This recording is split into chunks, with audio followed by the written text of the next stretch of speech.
I push open the gate and stop cold. My once private lake now looks like a crowded public pool. Strangers are splashing in the water. Kids are leaping from my dock. Smoke curls up from barbecue grills planted right on my lawn. Music is pounding, so loud I can feel it in my chest. And there she is flipping burgers like she owns the place. The HOA president smirks at me and says, "You don't have the right to kick them out. This is shared property." Shared. I paid for every square inch of this land. My heart is racing as I pull out my phone and hit record. Tell me in the comments where you're watching from, because what's about to happen will blow your mind. This lake was supposed to be my escape from city chaos. I'm Mason. I'm 35 and work as an environmental consultant for the government, testing polluted soil and waterways. After weeks of wading through toxic runoff and contaminated creeks, owning a clear, untouched lake was everything. I bought this cabin 6 months ago specifically for the peaceful, lakefront solitude. That water was the entire reason I bought the place. It sits fully on my property, totally private. So clear, you can watch the fish swim 20 feet beneath the surface. But apparently, not everyone saw it the same way. Since I moved in, Cheryl Stevens, about 50, ex-realtor turned HOA president, started acting like the neighborhood queen. She'd show up constantly, always with some HOA issue to talk about, but her eyes kept drifting to the lake, like she was sizing it up for something. I swear she had a sixth sense for whenever I stepped outside. Her husband Keith, quiet, agreeable, one of those guys who nods at everything just to avoid an argument. Friendly enough he'd probably help you carry a couch, but it's clear Cheryl runs the show. Months ago, she'd made a weird comment, something about the lake being more valuable than I realized. I thought she was just chatting about property prices and didn't think twice. Now, I see it differently. At the time, I just wanted to enjoy my retreat, not overanalyze every neighbor's strange comment. Maybe I should have paid more attention. Last Friday, I wrapped up a city consulting job 3 days early. The client was thrilled with my contamination report. I was exhausted. 2 weeks of water testing and soil sampling had worn me out. All I wanted was a few extra quiet days at the cabin before the next job kicked in. I didn't tell anyone I'd be back early. Why would I? The drive up takes 2 hours through winding mountain roads. Usually, when I pull into my driveway, all I hear are birds and maybe a splash from the lake. So when I rounded the last bend at 4 p.m. on Saturday and heard loud music and shouting, I figured a neighbor was hosting a party. No big deal. People are allowed to have fun. I'm not one to gripe about that. But then I saw the cars lined up down the road, strangers sprawled out on my lawn, grills smoking, kids jumping off my dock. My lake looked like a public park, and there was Cheryl, front and center, flipping burgers, chatting it up with people I'd never seen. She was pointing toward my lake like she was giving a tour of her vacation rental. Guy was teaching kids to fish off my dock. Parents lounged nearby in foldable chairs they'd brought themselves. This wasn't a casual neighborhood hangout. This was a full-on party with dozens of people acting like my private property was a community playground. I hit record on my phone. Best thing I did all day.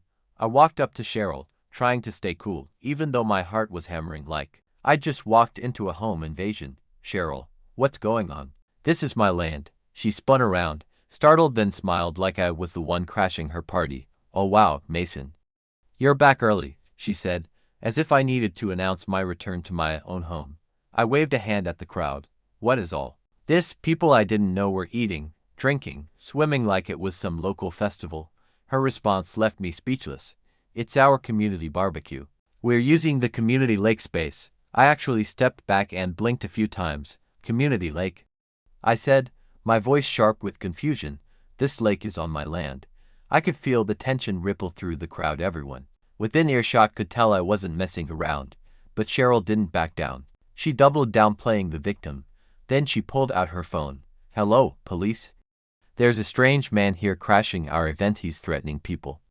Please come quickly." I couldn't believe what I was hearing. She was calling the cops on me for being on my land. It was surreal. I pulled out my phone again, trying to keep my voice calm.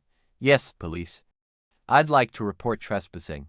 There's a large group of people on my private property. They don't have permission to be here." As I hung up, I looked around. All these strangers were staring at me like I was the problem. Some of them were whispering, probably wondering what kind of psycho calls the cops on a friendly community. event. But what really unsettled me was the look in Cheryl's eyes. Like this wasn't just poor judgment, it was a setup. She'd been asking subtle questions for months, probing about boundaries, rights, access.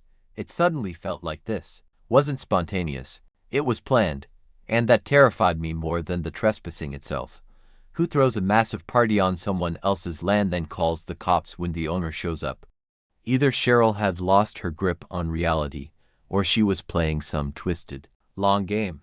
And the confidence in her voice when she called me a trespasser. I was starting to believe it was the latter. As the sirens sliced through the music, I stood on my property surrounded by strangers, coolers, and lawn chairs, feeling like I was the one in the wrong. It's wild how someone can flip a situation so hard, you start questioning your own reality. 2 patrol cars pulled up. Officer Johnson stepped out, middle-aged, all business. But what hit me hardest was how he walked straight to Cheryl, greeting her with a friendly smile. "Mrs. Stevens, you reported a disturbance." Wait, they knew each other. That landed like a cold slap. Here I am, the actual property owner with all the legal documents. And the first person the officer turns to is the trespasser. Cheryl launched into her act. She practically ran to him, tears forming in her eyes, her voice quivering. "Officer Johnson, thank goodness." This man barged in, screaming at families. He scared the children. She pointed to the kids still dripping from the lake, looking more confused than frightened. Keith stood behind her, nodding like her backup dancer, adding gravity to her performance. I watched in stunned silence. She was spinning this like I'd shown up with a weapon. All I'd done was ask a question, and she knew exactly how to frame it. Families with children. Because who wants to be the guy going against that? When Johnson turned to me, I could already see it in his eyes. He'd decided I was the problem. "Sir, the folks here say you disrupted their gathering. Can you explain what's going on?" His tone was courteous but cautious. Like I was a ticking bomb. "Officer, I live here," I said, holding up my keys. "This is my property. I came home to find all these people trespassing." He didn't look convinced. It was like he thought I was some confused renter or caretaker. "Do you have proof of ownership?" "Mrs. Stevens is a respected HOA president around here." Respected HOA president. The words said it all. Cheryl had spent years cultivating relationships, building trust. I was just the new guy who kept to himself. But this is where my day job actually helped. As an environmental consultant, I keep detailed land surveys and boundary docs ready at all times. It's literally part of my work. I pulled out the survey map and laid it on the hood of the patrol car. This shows the lake is entirely inside my property lines. No community access, no easements, nothing. I pointed to the markers and measurements. It was black and white. And for the first time, Cheryl looked shaken. People started recording. Phones came out. Suddenly, it wasn't just a confrontation, it was a show. All eyes were on the HOA queen and the new guy with the receipts. Then came the real turning point. When the officer asked Cheryl for her paperwork, she froze. "He's lying. Everyone knows this is community space," she snapped. "Officer, you know me, I'd never lie about something like this." But she couldn't provide any proof. "I don't carry deed documents to a barbecue," she said. "But we've been using this lake for months." Here's the thing about lies. They crumble when you ask for specifics. And they collapse completely when you ask for evidence. Officer Johnson was now carefully reviewing my paperwork, cross-referencing it with something on his phone, probably the county's property records or a digital map. The longer he stared, the more his demeanor shifted from skeptical to all business. "Mrs. Stevens, if this is indeed private land, then you'll need the owner's explicit permission to host any event here." I caught the moment he realized the truth, that the esteemed HOA president had overstepped, and he had just walked into a situation where the person in the wrong was the one everyone usually trusted. Cheryl's voice climbed an octave, tinged with panic, as her neat little narrative began to unravel. "This can't be. We've had gatherings here before, and just like that," she admitted to trespassing. "Not once, but repeatedly." "Exactly," I said, probably louder than intended, adrenaline rushing through me. "She's been using my property again and again without my knowledge or consent." Johnson turned to Cheryl with a new expression, like he was seeing her through a different lens, realizing the image he'd had of her might not be so accurate after all. Coolers clapped shut. Murmurs rippled through the crowd as people quickly began to drift away. No one wanted to be part of an unlawful get-together anymore. I noticed the whispers, the sideways glances in my direction, some embarrassed, others curious. Johnson called for the immediate shutdown of the event, and I stood there watching a parade of neighbors hastily pack grills and usher kids into cars, leaving behind an awkward, heavy silence. It was clear the story would spread fast. Whether that would help or hurt me, I wasn't sure. Cheryl stood frozen, watching her meticulously planned event unravel in real time. When she finally turned her eyes on me, the hatred there was so fierce, I instinctively took a step back. Keith rushed to guide her to their car, likely trying to pull her away before she said something that would make things worse. But even as they drove off, I couldn't shake the feeling that something had changed. The way she'd looked at me, I'd made an enemy that day. A serious one. The police cars rolled out, leaving me in my driveway surrounded by discarded party remnants, wondering what kind of fallout was heading my way. Something told me this wasn't over. Not even close.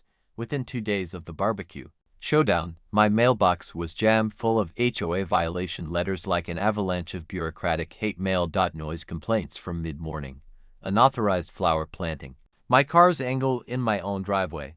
The pettiness came hard and fast. Cheryl was clearly retaliating, weaponizing HOA regulations because I dared to stand up to her. Each accusation more absurd than the last, and each one arrived with the kind of cold precision that made it obvious she'd started planning this the moment the cops left.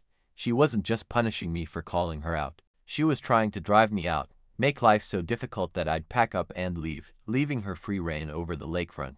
But those notices, they were just phase 1. Next came the smear campaign. Without ever mentioning my name, she launched an aggressive crusade on the neighborhood's social media, making it painfully obvious who her target was. Posts about a disruptive new resident, thinly veiled remarks about people who don't respect community values. The comments turned into a circus of rumors and snap judgments from neighbors I'd never even spoken to. Some folks defended me, saying everyone deserves to feel welcome, but others jumped on the bandwagon with their own stories about troublesome neighbors feeding off the drama. Reading those threads felt like watching strangers decide whether or not I deserved to live there. Some of the remarks were genuinely cruel.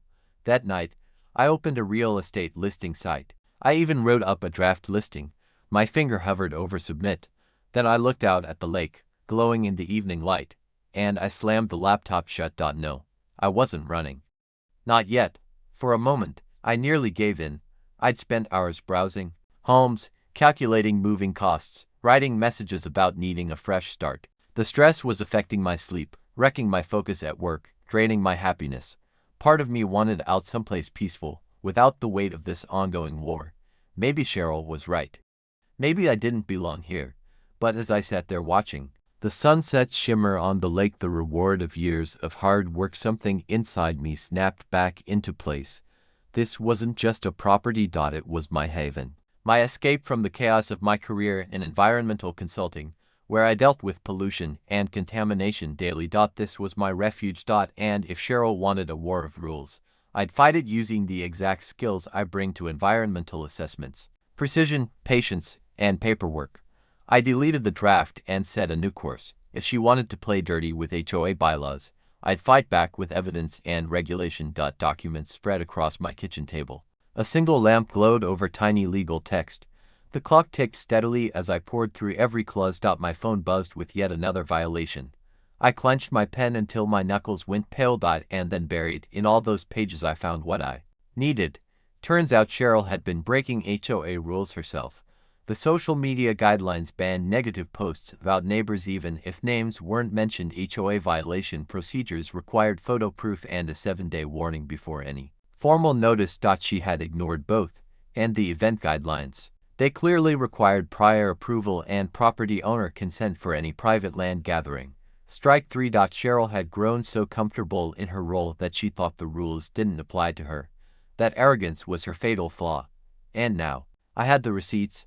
I called for an HOA meeting exactly by the book with the required signatures from 3 residents curious about the situation. Cheryl tried brushing it off, calling it a waste of time, but others pointed out the bylaws were on my side. She had no choice but to schedule it. She tried controlling the narrative, framing the meeting as a petty stunt by a difficult neighbor. The room filled quickly. Cheryl sat like a queen awaiting her coronation, You could feel the tension the moment I walked in. She looked smug, sure she'd win the crowd and paint me as the problem. But I didn't get emotional. I didn't take the bait. When it was my turn, I laid out my case like presenting a government report, calm, clear, and backed by hard evidence. Footage showing my lawnmower running after quiet hours had ended. Photos proving my flowers were well within my property lines, verified with my own survey gear. Pictures of my car parked fully within my own driveway where HOA parking rules didn't apply. The room was silent. Then came the part I had been waiting for. I began to present her violations, one by one. I countered her bogus claims, and then I unveiled screenshots from her own social media posts. I highlighted the sections of the HOA guidelines about harassment and respectful communication. These posts, I said, watching her face flush, are in clear violation of our community standards. I had saved every comment, every post, each one a breach of the policies she was sworn to uphold. The room buzzed with murmurs as the truth sank in. Cheryl had been breaking the very rules she enforced. I also documented how every violation she sent me had been issued without proper warning or evidence, timed perfectly after the BBQ incident. The meeting ended in a stunned silence. Afterward, several neighbors approached me. Some apologized for assuming the worst based on her posts. Others opened up about how intimidated they'd felt under her leadership but had been too scared to say anything. Mrs. Henderson, an elderly woman who once served as HOA secretary, pulled me aside. Her words stuck with me. "I've been waiting for someone brave enough to stand up to her," she said. "There are things you need to know about Cheryl, things that go way beyond rule violations." That night, I felt a sense of victory. I'd exposed the cracks in Cheryl's facade. But the way she looked at me as she left, calm, cold, calculating, sent a chill down my spine. I knew then that the real battle hadn't even begun. Mrs. Henderson looked nervous as she clutched a folder like it was on fire. The former HOA secretary had something big, something that clearly went deeper than policy violations or social media drama. "I know who Cheryl really is," she whispered. "She's not what people think. You need to see this." The cafe was quiet, broken only by the hiss of an espresso machine. She slid a manila envelope across the table like it contained state secrets. Her hands trembled, eyes darting. "I've kept quiet for 2 years," she said. "But I can't anymore." I had no idea how much what she was about to reveal would change everything. The drive into town gave me time to wonder what could be so serious that it required a covert meeting. She came prepared with paperwork she'd quietly gathered over months, financial documents, patterns, anomalies. Cheryl had kept certain files private, especially anything tied to property assessments or land values. What Mrs. Henderson showed me painted a dark picture of embezzlement and long-term deception. Invoices matched Cheryl's personal renovations. Payments were funneled through shell companies. Projects the HOA paid for never even happened. Some community improvements had identical price tags to Cheryl's own home upgrades down to the cent. And suddenly, the BBQ drama seemed like nothing compared to what I had just uncovered. The deeper I dug into those documents, the clearer it became this wasn't just about a power-hungry HOA president. What we had uncovered was long-term, systematic embezzlement from the community fund. For over 2 years, money had been siphoned off without a single challenge or raised eyebrow. She had once tried to confront Cheryl, but fear had silenced her. Mrs. Henderson's voice dipped to a near whisper as she described the disturbing pattern she'd noticed. I had attempted to question the odd financial entries myself, but Cheryl always had answers that seemed plausible: urgent repair work, consultations for neighborhood improvements. It wasn't until I stepped back and saw the trend across several months that it hit me, she said. She then slid an envelope across the table with trembling fingers. "This came yesterday." Inside was a plain sheet of paper with a chilling handwritten threat: "Stop meddling in matters that don't concern you. Keep asking questions, and you'll regret it." Someone was trying to scare her into silence. "Mrs. Henderson, did you bring this to the police?" She shook her head slowly, a sad smile on her face. "Who would believe me? Cheryl's admired by everyone. I'm just a lonely old woman with suspicions, but now that I was involved, maybe something could finally be done." It became clear that Mrs. Henderson had carried this weight alone for 2 years, silently watching someone rob the very community she loved, helpless to stop it because Cheryl's reputation shielded her. But this wasn't the whole story. As we sorted through the financial files, Mrs. Henderson pulled out one last document she'd discovered while cleaning out her old secretary's supplies. Hidden deep in the HOA paperwork was a full-scale survey of my lake, and it wasn't just casual interest. This was a detailed land assessment, complete with annotations about its commercial potential. It included analysis of the land's makeup, drainage, and water sources. Scribbled comments pointed to plans for tourism development and even bottling spring water. Handwritten notes highlighted features like exceptional water clarity, unique underground limestone filtration, and high suitability for both recreation and commercial exploitation. Someone had paid a professional to evaluate my property's commercial viability and tucked that report away in Cheryl's HOA files like it was a buried treasure map. We decided to invoke our homeowner rights and officially request access to the complete HOA financial records, as outlined in the community bylaws. Cheryl resisted at every step, delaying with excuses. Some files were private, others under audit, and some had been lost during a recent office reorganization. But we didn't back down. Eventually, with another resident present as a witness, we gained access to the HOA office during regular hours. What we found exceeded our worst fears. Buried among the legitimate paperwork were multiple surveys of my lakefront property conducted by different firms at different times spanning the past year. Someone had been evaluating my land for commercial development long before I'd even met Cheryl. The documents included detailed readings of water purity, mineral levels, seasonal flow rates, and full environmental reviews, all prerequisites for large-scale development projects. We were snapping photos of everything when we heard the sharp click of heels echoing down the hallway. Cheryl stormed into the doorway like a thundercloud, her eyes frigid and voice tight with restrained fury. "What are you two doing in here?" she demanded, her gaze locking on the spread of papers before us, instantly recognizing what we'd uncovered. "We have the right to view public HOA documents," I replied evenly, though my heart pounded. "Some of this is confidential board business," she snapped, reaching desperately for the property surveys.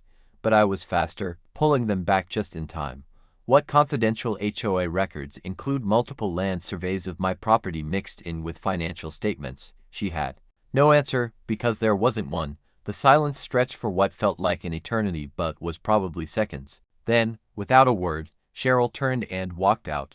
But her silence said everything. Mrs. Henderson and I quickly packed the files and left, rattled to the core.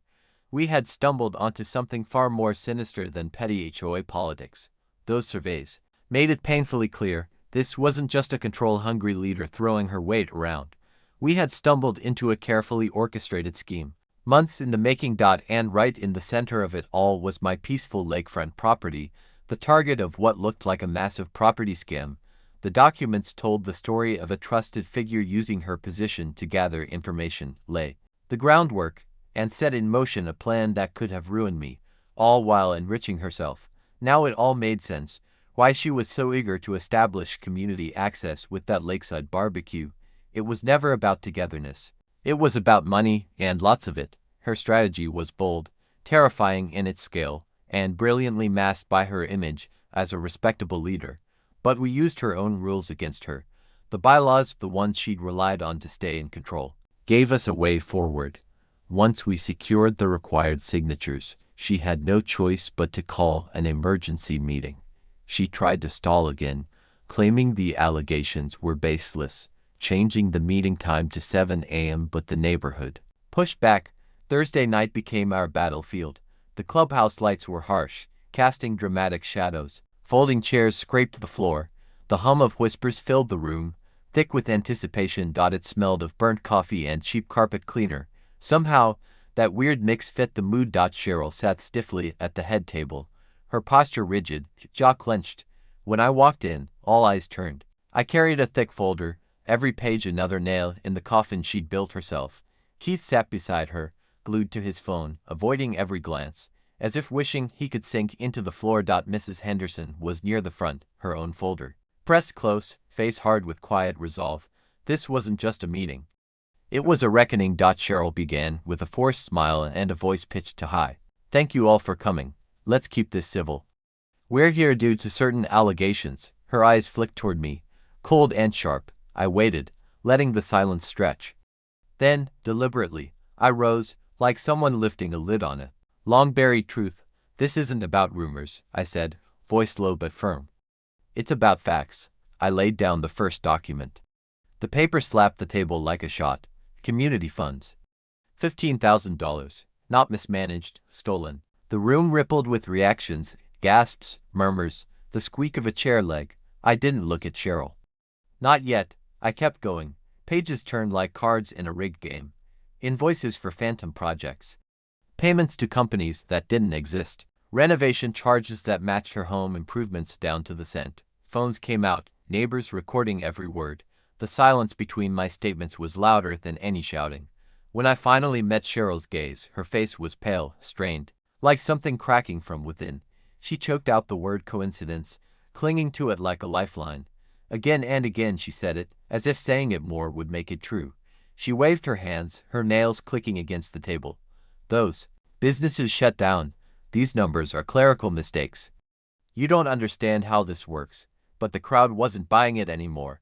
I saw it in their eyes, the shift from uncertainty to betrayal. Each excuse she tossed landed like a stone in still water, just ripples, no rescue. Then came the final blow. Mrs. Henderson stood slowly, her presence suddenly immense. Her voice was soft, but carried like a bell. I watched these transactions. I was told to stay quiet. I won't anymore. She placed her documents on the table, every page a blade honed by fear and patience. The room erupted. Angry voices surged like waves crashing against stone. She stole from us. Someone shouted. All those dues gone, cried another. The uproar blazed through the room like wildfire. Before the echoes faded, a vote was called.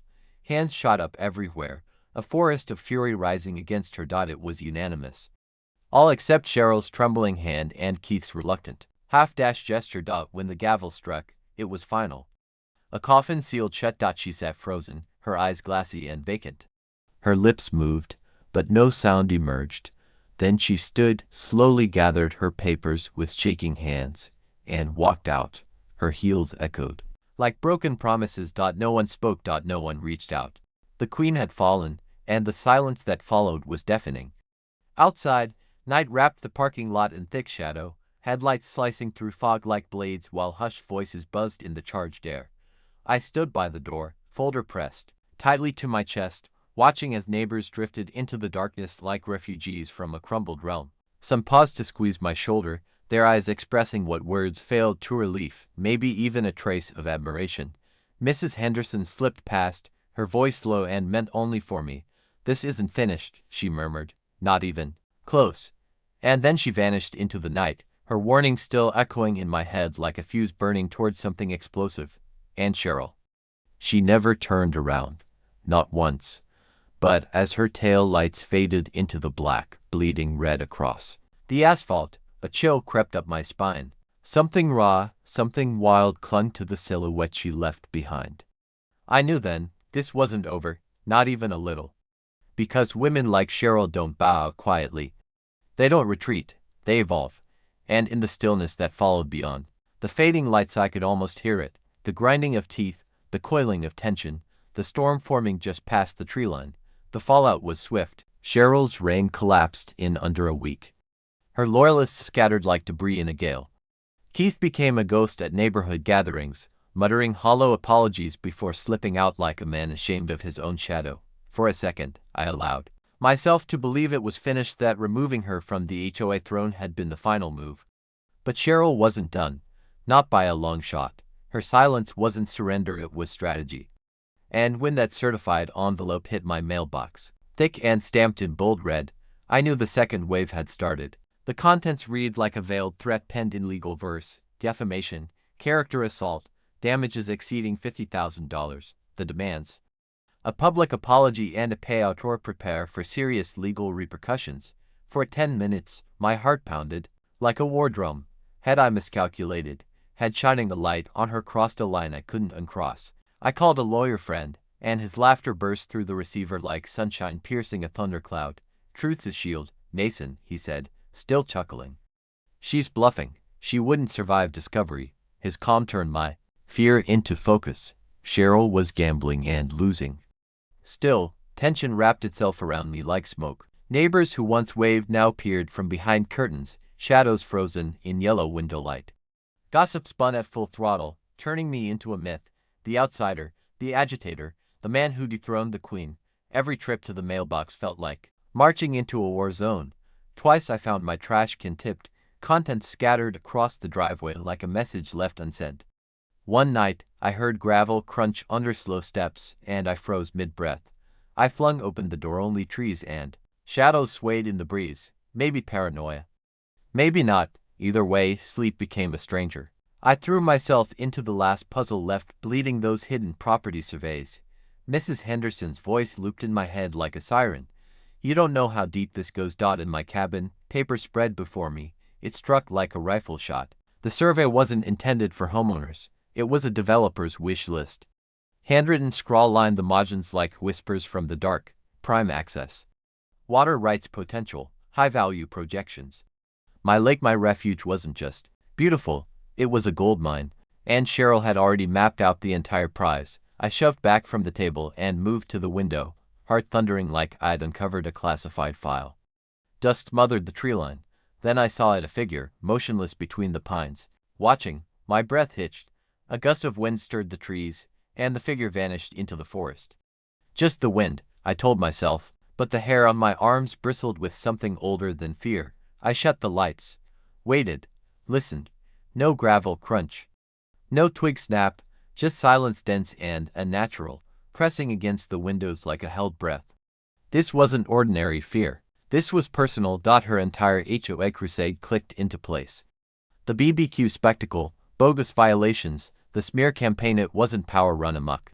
It was a setup.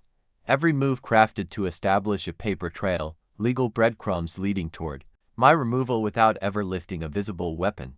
And I had walked right into it. I pictured her, somewhere in a dim room, leaning back with that self-satisfied smirk, already tallying the profits from a lake I nearly handed over without a fight.